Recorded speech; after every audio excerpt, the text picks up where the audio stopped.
बिस्मिल्लाहिर्रहमानिर्रहीम। कल हमने स्टडी किया था कि जो अल्फ़ा बीटा पार्टिकल और gamma radiations radio active nuclei खारिज करते हैं, वो जब किसी मीडियम में दाखिल होते हैं तो मीडियम के एलिमेंट्स को या एटम्स को क्या करते हैं, आयोनाइज। सही है।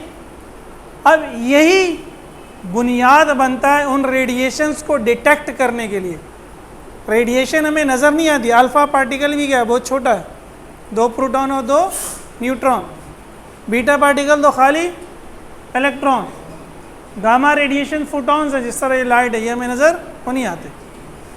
तो करते क्या ही, रेडिएशन डिटेक्टर्स क्या होते हैं, use to make visible path of radiations और काउंट रेडिएशंस।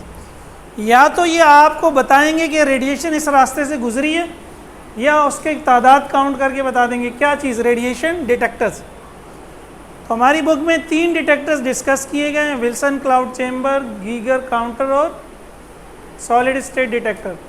लेकिन सिलेबस रिड्यूस करके 2 रह गए, विल्सन क्लाउड चैम्बर और गीगर काउंटर।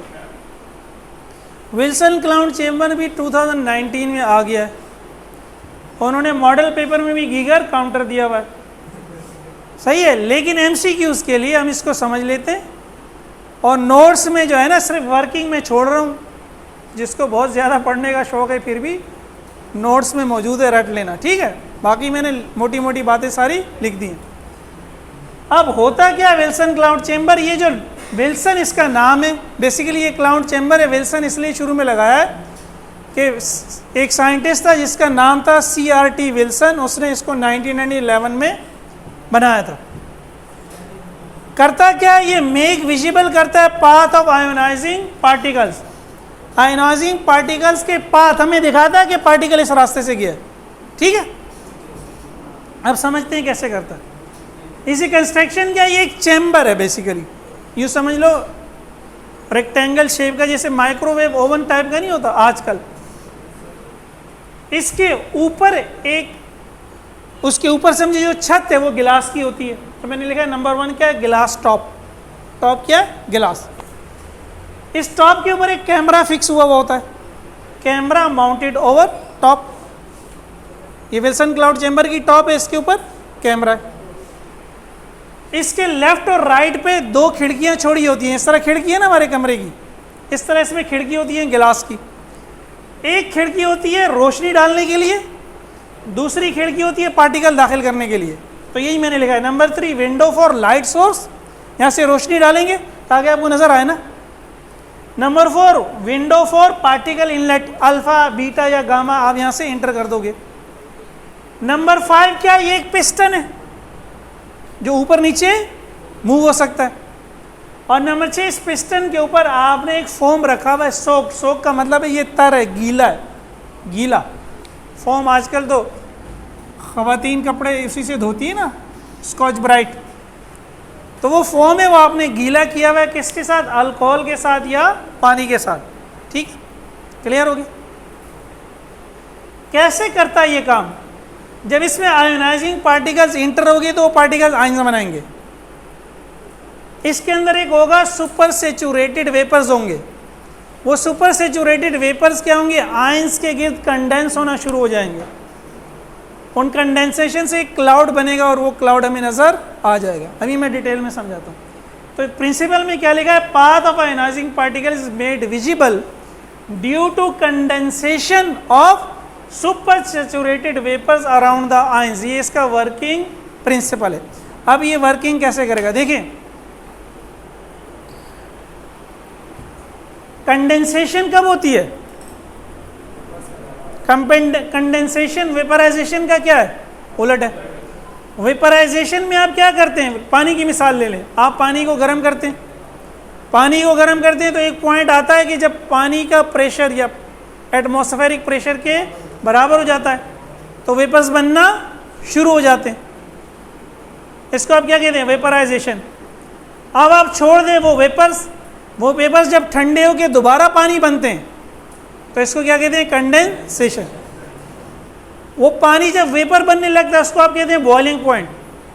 लेकिन ये वेपर जब कंडेंस होना शुरू होते हैं जिस टेम्परेचर, उसको कहते हैं due point. Due point cricket में बड़ा सुना होगा, due due due. Shabnam, Shabnam क्या बनती है? कंडेंसेशन से बनती है ना। जो एयर में पानी होता है वो दोबारा क्या बनता है? पानी बनना शुरू हो जाता है। तो ड्यू पॉइंट पे कंडेंसेशन होती है नॉर्मली।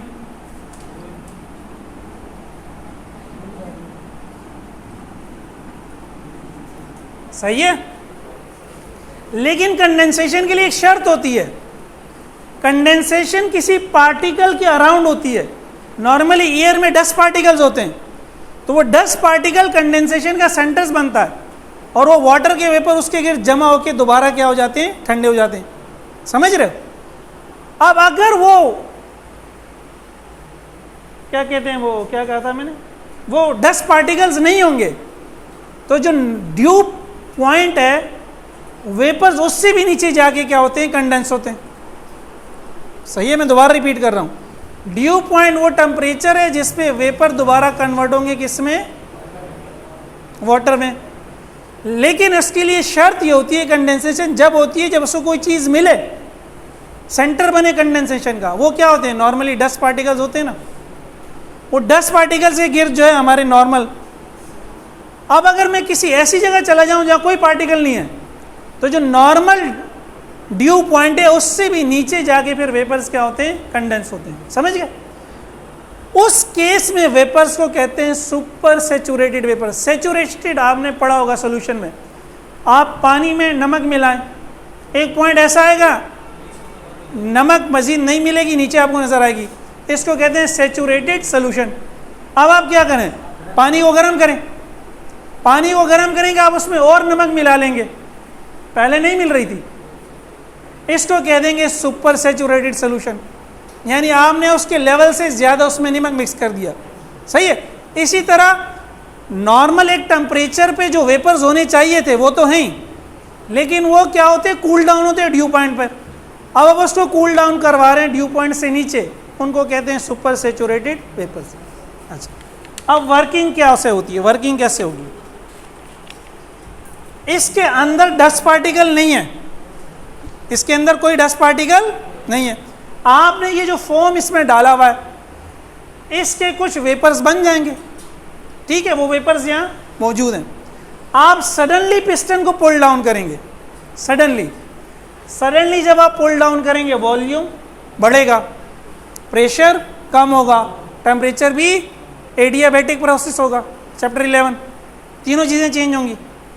इस सडन एडियाबैटिक प्रोसेस, और जैसे ही आप ये पिस्टन पुल डाउन करेंगे, आप यहाँ से पार्टिकल इनपुट करा देंगे, पार्टिकल दाखिल करा देंगे।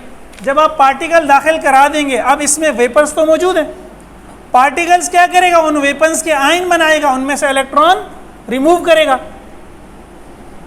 ये आयंस क्या बनेंगे? कंडेंसेशन का सेंटर बन जाएंगे। सुपर सैचुरेटेड वेपर्स इनसे चिपकना क्या हो जाएंगे? शुरू। पहले कंडेंसेशन नहीं हो रही थी, क्यों? क्योंकि कोई चीज मौजूद नहीं थी। सही है। तो जैसे ही आप इसको पुल डाउन करेंगे, उसी वक्त आप यहाँ पार्टिकल एंटर करेंगे और यहाँ से लाइट डाल देंगे। सही है। तो ये आयंस के गिर्द क्या होगा? क्लाउड सा बनना शुरू हो जाएगा कंडेंसेशन के नतीजे में।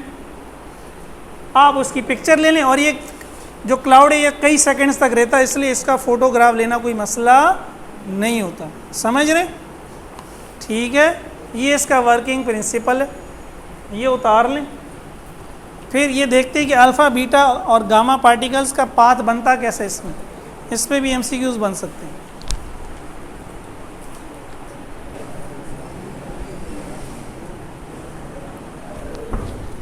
तो अल्फ़ा पार्टिकल का चार्ज +2 था, हमने कहा था ये बहुत ज़्यादा आयनाइजेशन प्रोड्यूस करता है और मास नंबर 4 है, तो ये थोड़ा हैवी भी है। आयोनाइजेशन बहुत ज़्यादा प्रोड्यूस करेगा और हैवी भी होगा, तो ये डेविएट नहीं होगा अपने रास्ते से, ये क्या करेगा? सीधा जाएगा। Path is a straight and thick. Thick क्यों है? बहुत ज़्यादा आयंस फौरन ही प्रोड्यूस कर देगा। तो अगर यहाँ से एंटर हुए, फर्ज करें 3 अल्फा पार्टिकल, एक सीधा यूँ चला जाएगा, एक सीधा यूँ चला जाएगा, एक सीधा यूँ चला जाएगा, स्ट्रेट लाइन्स बनेंगी। बीटा पार्टिकल क्या है? वो इलेक्ट्रॉन ही है, और एटम्स के इलेक्ट्रॉन के साथ ही फोर्स लगाएगा, तो दोनों एक दूसरे को क्या करेंगे? रिपेल करेंगे। इसका जो पाथ होगा थिन एंड ब्रोकन लाइन, पतली और टूटी हुई लाइनें होगी जो एक एरेटिक मैनर में यानी बेतरतीब तरीके से, कोई यूं चला गया, कोई यूं चला गया, कोई, ये बीटा पार्टिकल का पाथ है। गामा रेडिएशन तो फोटॉन्स है, उन पे चार्ज कल भी बताया था, या तो फोटो इलेक्ट्रिक इफेक्ट होगा, या कॉम्पटन इफेक्ट होगा, या पेयर प्रोडक्शन होगा। तो होगा क्या, इनका कोई डेफिनेट पाथ नहीं है, डॉट्स नजर आएंगे और कुछ लाइनें नजर आएंगी। तो ये इसका क्या होगा, पैटर्न होगा किसका, गामा रेडिएशन का। ये है विल्सन क्लाउड चैम्बर। ठीक है, कल इंशाल्लाह हम गीगर काउंटर भी पढ़ लेंगे, फिर ये चैप्टर हो जाएगा दी एंड। उसके बाद हम ये जो चैप्टर 9 का टेस्ट, ये जो नोट्स देंगे आपको प्रैक्टिस के लिए, फिर टेस्ट वो भी हम सॉल्व कर लेंगे MCQs। लेकिन परसों से हम चैप्टर 11 इंशाल्लाह स्टार्ट करेंगे। अब हम कोशिश ये करेंगे कि एक तो आपकी रिवीजन हो, साथ में मेडिकल वालों का जो MD केट का सिलेबस आया है, क्योंकि मेडिकल वालों का टेस्ट जल्दी होगा, मेडिकल वालों का जो एंट्री टेस्ट है वो जल्दी होगा। हम कोशिश करेंगे कि उसके साथ साथ के जो टॉपिक है वो भी साथ कवर करते जाएं, क्योंकि एग्ज़ाम के बाद जब आप MD केट की तैयारी करेंगे इतना टाइम नहीं होगा कि फर्स्ट ईयर सेकंड ईयर दोनों कर लें, सिर्फ फर्स्ट ईयर कर लेंगे तो भी बड़ी बात है। तो इंजीनियरिंग वालों की भी इसी बहाने तैयारी हो जाएगी सेकंड ईयर की, ठीक है ना। यूनिवर्सिटीज़ में वो कह रहे हैं आपका रिज़ल्ट भी जल्दी बनाएंगे ताकि यूनिवर्सिटीज़ में दाखिलों पे फ़र्क ना पड़े। 26 जुलाई की आज उन्होंने डेट कही है, देखें क्या होता है। ठीक है, पेपर्स 2 जुलाई मैट्रिक है, मैट्रिक 2 जुलाई मैट्रिक है, 26 या 28 जो भी है, ठीक है।